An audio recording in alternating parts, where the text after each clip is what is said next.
Երեք երբ որ ես հերթական հանդիպումն էի ունենում քաղաքացիների փոքր խմբի հետ, իրական Հայաստանի գաղափարախոսությունը քննարկելու համար, մի քննարկման ընթացքում մի այսպիսի միտք հարցադրում, որը կարող է իրականում սադրիչ թվա, ծագեց։ Ես հարց տվեցի, ասի սիրելի ներկաներ, քաղաքացիներ էին, ասի մենք կարող ենք ձեր տպավորությամբ ասել, որ Հայաստանում ավտոմեքենա վարող անձանց վարորդական իրավունք ունեցող անձանց 70%-ը իրականում չունի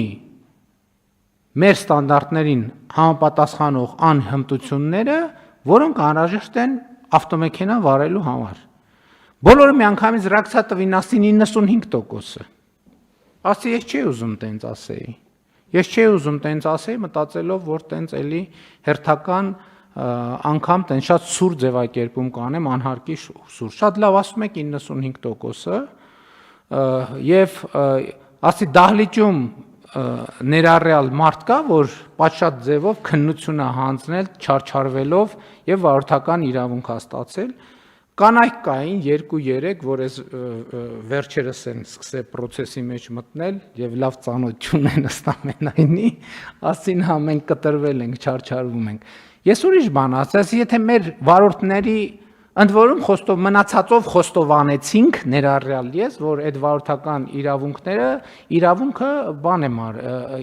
ես ինքս իմ օրինակը բերեցի, ես բնականաբար կաշառք չեմ տվել, ես այն ժամանակ երբ որ ստանում էի, հայտնի լրագրող էի, ես որ ծնկաչող աղաչի էի, ինձ չէին թողի, որ ես քննություն տամ։ Ես հələ բանին այդ տարածքին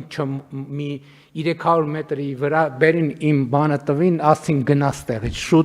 շուտ հնարավորինս շուտ ստեղից գնա, գործ չունես մեզ հետ։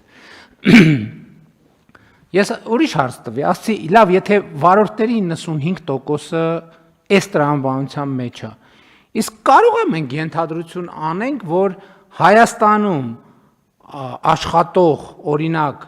սանտեխնիկների 70%-ը չի համապատասխանում այն ստանդարտներին, որը անհրաժեշտ է սանտեխնիկ աշխատելու համար։ Լսարանը ռեակցիա տվեց, ասեց 80%, 85% ու մարդիկ բոլորը պատրաստ էին պատմել, թե ինչ տեղի ունեցավ այն ժամանակ, երբ որ իրենք ծորակը փչացել էր եւ իրենք սանտեխնիկ հրավիրեցին, որպեսզի այդ ծորակը կառուցվի։ Ու սենց մենք տրամաբանությունը, եթե հիմա հաջորդ կարող ենք գալ ասել, կարող ենք նույնը ասել դերձակների մասին։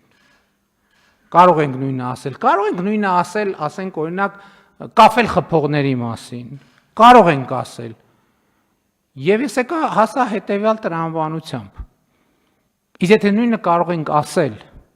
վարորդի, սանտեխնիկի, կառավարիչի, այնտեղ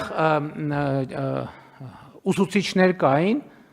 ասին ուսուցիչների, ասի ես հատուկ չէի ասում, որովհետև ես մտածում եմ, որ այնուամենայնիվ մասնագիտություններ կան, որոնց մասին պետք է շատ զգույշ խոսալ, իրանք ասին, չէ, այդ դեպքում էլ կա։ Ես շարունակեցի միտքը։ Ասի, իսկ հարգելի գործընկերներ, եթե վարորդները, սանտեխնիկները, կաֆել խփողները, մետլախփողները, դերձակները, ուսուցիչները, բոլորի մասին կարանք այդ ասենք, իսկ ինչի չենք կարող ասենք երկրի կառավարիչների մասին։ Ինչի չենք կարող ասել քաղաքական գործիչների մասին։ Որովհետև եթե դա է կանոնը, դա կանոն է բոլորի համար։ Իսկ ինչ պարտադիր է, որ դու մեքենա վարել իմանաս, որ դու մեքենա վարես։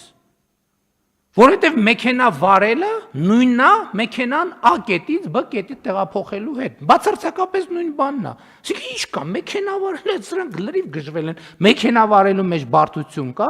ոտը դնում ես գազին, հիմա էլ կան բարդ չի, մի ժամանակ էր որ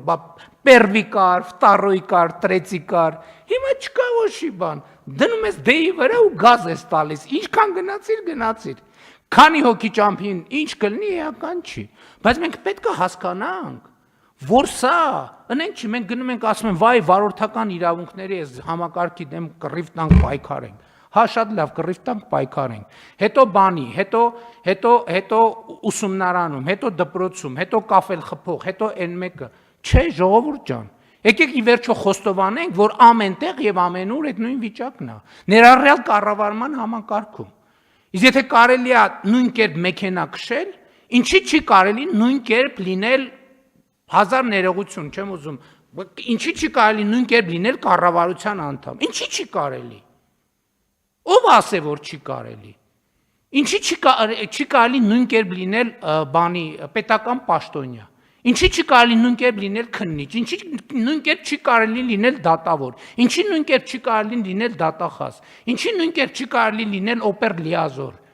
ցանկացած բան, ինչի նույն կերպ չի կարելի, ով կարա բացատրի, ինչի, եթե կարելի է վարորդ լինել, չիմանալով մեքենա քշել,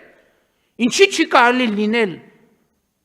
կառավարիչ չիմանալով կառավարել, ինչի։